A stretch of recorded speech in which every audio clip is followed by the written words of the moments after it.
మనం చేతిలో పట్టుకునే ఒక్క ఐఫోన్ తయారీ వెనుక ఏకంగా 40కి పైగా దేశాలు మరియు వందలాది కంపెనీలు కృషి దాగుందని మీకు తెలుసా? ఐఫోన్ బాక్స్ పై designed by Apple in California, assembled in China అని కనిపించిన నిజానికి దాని కథ అంతకంటే చాలా పెద్దది. ఎందుకంటే ఐఫోన్ లో ఉండే ప్రతి చిన్న విడిభాగం ఒకే దేశంలో తయారీ కాదు, ప్రపంచంలోని వేర్వేరు ప్రాంతాల నుంచి ప్రయాణించి వస్తుంది. ఈ మొత్తం ప్రయాణం అమెరికాలోని కాలిఫోర్నియాలో ఉన్న యాపిల్ ప్రధాన కార్యాలయంలో ఒక కొత్త ఐడియాతో ప్రారంభమవుతుంది. అక్కడ ఇంజనీర్లు ఐఫోన్ కు సంబంధించిన డిజైన్, పనితీరు మరియు కొత్త టెక్నాలజీలను అభివృద్ధి చేస్తారు. కానీ ఫోన్ లో ఉండే భాగాల తయారీని ప్రపంచంలోని అనేక కంపెనీలకు అప్పగిస్తారు. ఉదాహరణకు ఐఫోన్ కు మెదడులా పనిచేసే ఏ సిరీస్ ప్రాసెసర్ ను యాపిల్ డిజైన్ చేసినప్పటికీ దాన్ని అత్యాధునిక నానోమీటర్ టెక్నాలజీతో తయారు చేసేది తైవాన్ కు చెందిన TSMC కంపెనీ. అయితే ఒక్క ఐఫోన్ లో ప్రాసెసర్ ఒక్కటే సరిపోదు. మిగతా కీలకమైన భాగాలు ఏ దేశాల నుంచి వస్తాయో తెలుసుకుంటే మీరు మరింత ఆశ్చర్యపోతారు. ఇప్పుడు ఐఫోన్ లో మనకు కనిపించే అద్భుతమైన డిస్ప్లే వెనుక కూడా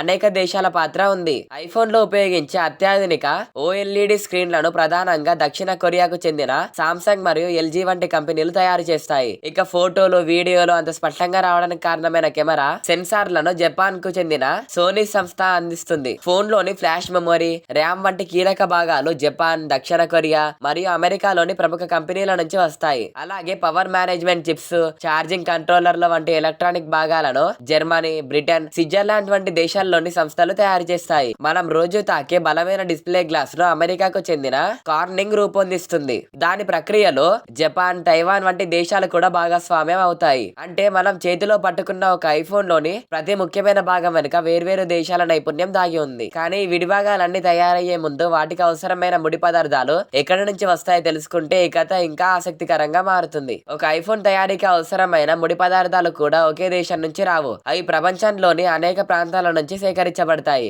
ఉదాహరణకు బ్యాటరీలకు అవసరమైన కోబాల్ట్ ఆఫ్రికాలోని డెమోక్రటిక్ రిపబ్లిక్ ఆఫ్ కాంగో నుంచి, లిథియం ఆస్ట్రేలియా మరియు చిలీ వంటి దేశాల నుంచి వస్తుంది. అలాగే రాగి, బంగారం, అరుదైన ఎర్త్ ఎలిమెంట్స్ వంటి ఖనిజాలు కూడా ప్రపంచంలోని వివిధ మైనింగ్ ప్రాంతాల నుంచి సేకరిస్తారు. ఈ ముడి పదార్థాలను మొదట చైనా, వియత్నాం, భారతదేశం వంటి దేశాల్లోని ప్రాసెసింగ్ కేంద్రాల్లో శుద్ధి చేసి పరిశ్రమలకు అనువుగా మారుస్తారు. ఆ తర్వాత ప్రపంచంలోని వేర్వేరు దేశాల్లో తయారైన వేలాది విడిభాగాలు ఒకే చోటుకి చేరడం ప్రారంభమవుతుంది. ప్రధానంగా చైనా మరియు భారతదేశంలోని ఫాక్సాన్, పెగట్రాన్ వంటి భారీ అసెంబ్లీ ప్లాంట్లకు ఈ భాగాలన్నీ పంపబడతాయి. అయితే ఈ వేలాది విడిభాగాలు చివరకు ఒకే ఐఫోన్ గా ఎలా మారుతాయనేది ఈ ప్రయాణంలో చివరి మరియు అత్యంత ఆసక్తికరమైన దశ.